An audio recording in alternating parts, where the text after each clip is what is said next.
मैं सीधी बात पूछ रही हूँ। अवधेश जी, उन्होंने एक सवाल पूछा, उन्होंने कहा ये तो उन्होंने नहीं किया था, ये उद्धव ठाकरे ने पहले ही कर दिया था। लेकिन जो लड़ाई हम देख रहे हैं, जो ये बार बार कहा जा रहा है Aurangzeb fan club versus Shivaji के समर्थक, ये प्रधानमंत्री ने, ये गृह मंत्री ने भी आज अपनी रैली में दोहराया है, क्या ये इस चुनाव में है और किस तरह से है, जरा समझाइए हमारे दर्शकों को। देखिए, जब धरातल पर मुद्दे नहीं होते हैं तो नेता उसको नहीं उठाते हैं। ये बात सही है कि राज्य में मुख्यमंत्री होने के नाते औरंगाबाद का नाम संभाजी रखने का दायित्व उनका था, लेकिन 2019 के चुनाव घोषणा पत्र में ये शामिल था। सरकार कर नहीं रही थी। 10 से ज़्यादा पत्र केंद्र सरकार ने उनको लिखा कि इसको करिए, केंद्र उसको मान्यता देगी, क्योंकि अंततः केंद्र को भी उसमें भूमिका होती है। फिर उसके बाद लास्ट में जब परिस्थिति बनी, जब वहाँ आंदोलन शुरू हुआ, सड़कों पर लोग उतरे, धरना प्रदर्शन शुरू हुआ, मीडिया में बड़ा मुद्दा बना, फिर उसका विरोध भी शुरू हुआ, उसके बाद उसका नाम बदला गया है। ये नहीं कि इतनी आसानी से बदले गए हैं। दूसरा, देखिए, महाराष्ट्र में या देश में औरंगजेब में, शिवाजी में और संभाजी के विचारधारा दोनों जमीन और आसमान है।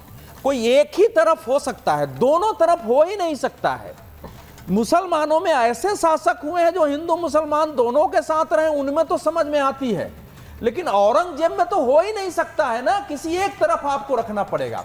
और अभी जो किशोर तिवारी जी की पार्टी के विधायक हैं, सुनील प्रभु जी डिंडोसी से, जहां से संजय निरुपम इस बार उनके विरुद्ध चुनाव लड़ रहे हैं, वो एक बैठक में थे। बाजाप्ता उसकी वीडियो आई जिसमें उलेमा, मुल्ला, मौलवी साहब लोग बैठे हुए थे। वहां एक भाषण दे रहे हैं जो इमाम साहब थे कि हमने पिछले लोकसभा चुनाव में MBA के लिए फतवे जारी किए, सारे मस्जिद से इमामों ने फतवे जारी किए, तब आपको वोट मिला था। इस बार भी हम लोग फतवे जारी कर रहे हैं। तो अगर आपको कोई भी उलेमा, इमाम को समर्थन देने का तो अधिकार है, लेकिन इस्लाम को बना के उसके नाम पर फतवे जारी हो रहा है। अगर इसको दीन और इस्लाम का विषय बताया जा रहा है और शिवसेना उस पर चुप है, तो इसको हम क्या बोलेंगे। और तीसरी बात यह है कि अभी जब अकबरुद्दीन ओवैसी वहां आए थे संभाजी नगर में, उन्होंने भाषण दिया है 15 मिनट वाला, उसके बाद क्या हुआ कि वहां व्हाट्सएप पर ऐसे मैसेज आए कि 15 मुस्लिम लड़के 15 मिनट के लिए मंदिरों पर जाएंगे। वहां अशांति की स्थिति पैदा हो गई। किशोर जी को सब मालूम है, पुलिस को किशोर जी को पुलिस ने उसको बचाया। किसी भी MBA का, शिवसेना को तो छोड़ दिए, किसी भी MBA के घटक ने उसके विरुद्ध बयान नहीं दिया। और जब पुलिस ने इसीलिए ओवैसी साहब को एक मैसेज भेजा पाए, उनको भेजा, नोटिस भेजा है कि आप भड़काऊ भाषण मत दीजिए, तो खड़ा होकर वो आदमी कह रहा है कि हम तो इनके दामाद हैं।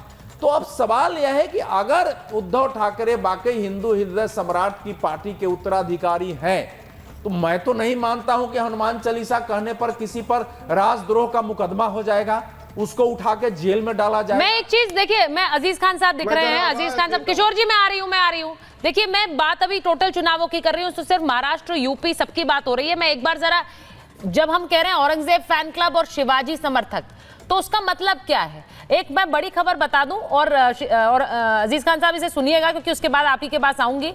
CM योगी ने अखिलेश यादव पर और समाजवादी यानी आपकी पार्टी पर बड़ा हमला बोला है।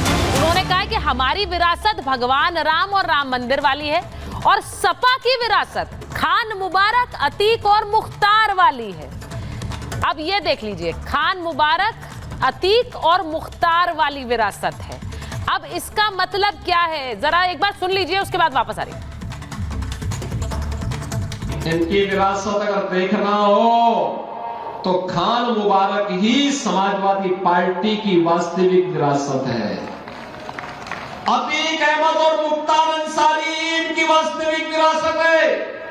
ये भारत के देवी देवताओं को, भारत के महापुरुषों को सम्मान नहीं देते। दूसरे का काम अपना काम बताते हैं, इससे बड़ा धोखा और कौन दे सकता है। इसीलिए वस्त्र पहनने से कोई योगी नहीं बन सकता है, विचार से योगी होता है। जो काम सौहार्द का करते हैं, जो समाज के कल्याण के लिए काम करते हैं, और जो दूसरे का दुख दर्द समझते हैं, वो योगी होता है। अब अजीज खान साहब, मैं इसी पर आ रही हूँ, क्योंकि जो बात योगी आदित्यनाथ ने कही उसका अखिलेश यादव जवाब भी दे रहे हैं। वो भी उनके कपड़ों पर सवाल उठा रहे हैं। वो कह रहे हैं योगी नहीं है ये, पहले भी खड़गे साहब भी बोल चुके हैं, लेकिन ये वाली लड़ाई आपको लग रहा है इस वक्त इस बार यूपी के चुनाव के नतीजों में नजर आएगी? उन्होंने कहा कि सपा की विरासत कौन सी वाली है, मुख्तार अतीक वाली, खान मुबारक वाली। देखिए सुचेता जी, मैं लगातार डिबेट सुन रहा हूं, अवधेश जी को भी मैंने सुना और राधिका खेड़ा जी को भी सुना जी। देखिए ये देश जो है ना, इस देश में इस वक्त किस चीज़ की ज़रूरत है शायद इनको पता है, और पता होने के बावजूद ये पता नहीं कहां कहां सिस्टम को भटका रहे हैं। मैं एक बात आपको बताऊं कि समाजवादी पार्टी ने हमेशा ये बात माना है कि हयात ले के चलो, कायनात ले के चलो, चलो तो सारे ज़माने को साथ लेकर चलो। जो ये समाजवादी विचारधारा है कि सबको एक साथ लेकर चलने की बात है और इस देश की तरक्की की बात है, ये मेरे ख्याल से शायद बीजेपी को समझ में आएगा नहीं। मैं देख रहा हूं पूरे वक्त सिर्फ हिंदू और मुसलमान। अवधेश जी तो बहुत ही विद्वान शख्स है, उन्होंने भी पता नहीं किस तरीके की बात हिंदू और मुसलमान की बात की। उनको शायद पता है इस बात को कि बीजेपी की जो राजनीति है ये वही फांसीवादी ताकत जो पहले जो लोग फार्मूला लगाते थे, जो हिटलर ने भी किया इस अपने देश में, क्या किया उसने कहा, उसका एक फार्मूला था कि अगर राजनीति करनी है तो किसी एक कौम को हमेशा दुश्मन बना के रखो, डराओ उससे। तो आज हिंदू भाइयों को बीजेपी डराने का काम करती है, किसी एक खास कौम के खिलाफ भड़का करके। सच्चाई ये है, लेकिन हमारा हिंदू भाई कहीं ना कहीं वो इस बात को समझता है, क्योंकि वो जानता है कि जो हिंदू होता है, जो सनातन धर्म से ताल्लुक रखता है, वो बड़ा हृदय वाला होता है, विशाल हृदय वाला होता है, क्योंकि वो उसकी जो सोच है, उसकी दया की सोच है, दया की भावना है। तो मुझे लग रहा है वो इस बात को समझता है कि ये जो लोग हैं आज, ये दया का भाव नहीं रखते। यूपीपीएससी का एग्जाम किस तरह दो भागों में बांटा गया और लड़कों को पर किस तरह लाठियां बांधी गई, आरओ पर के बच्चों पर किस तरह लाठियां बांधी गई, यही दया दिखा रहे हैं आप, यही आपकी मानसिकता, यही विचारधारा। हिंदू हृदय सम्राट की बात करता है, शायद वो ये काम नहीं कर सकता।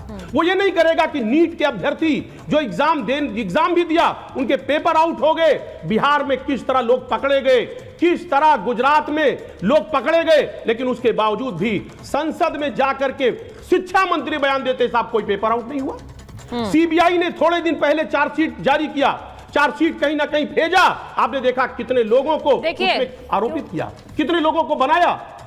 सवाल इस बात का है, अरे सुनिए ना मेरी बात, इंपॉर्टेंट बात सुनिए आप। आज आप देश के विकास और तरक्की की बात नहीं करेंगे क्या? सिर्फ और सिर्फ हिंदू और मुसलमान करेंगे क्या? हम कहना चाहते हैं कि इस मुल्क में हिंदू और मुसलमान दोनों रीढ़ की हड्डी है। हिंदू और मुसलमान रीढ़ की हड्डी है। आप इसको एक दूसरे से डराने का कोशिश किया जा रहा है, हमेशा एक दूसरे को बांटने की कोशिश की जा रही है, अलग अलग तरीके के नारे दिए जा रहे हैं। एक बात आप समझ लीजिए इस बात को कि आप हिंदू और मुसलमान जो इस मुल्क की दो आंखें हैं, उनको जुदा नहीं कर सकते। देखिए